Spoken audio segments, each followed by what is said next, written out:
அஸ்ஸலாமு அலைக்கும் வரஹ்மத்துல்லாஹி வபரகாத்துஹு.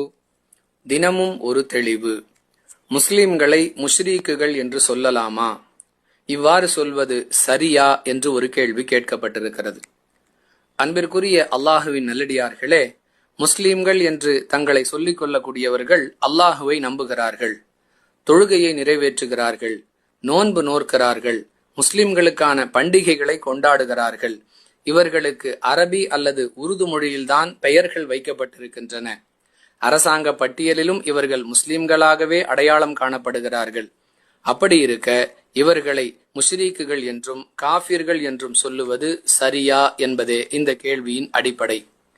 அன்பிற்குரிய சகோதர சகோதரிகளே, அல்லாஹுவை நம்புதல் என்பது வேறு, அல்லாஹுவை மட்டும் நம்புதல் என்பது வேறு. இஸ்லாத்தின் அடிப்படை கொள்கை அல்லாஹுவை நம்புதல் அல்ல, மாறாக அல்லாஹுவை மட்டும் நம்புதல் என்பதுதான்.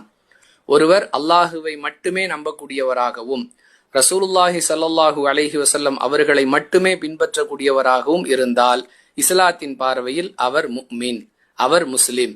அதை விட்டுவிட்டு அல்லாஹுவையும் நம்புகிறார், மற்ற தெய்வங்களையும் நம்புகிறார் என்றால் அவரை இணை வைப்பாளர் என்றுதான் சொல்ல வேண்டும், அப்படித்தான் சொல்ல முடியும்.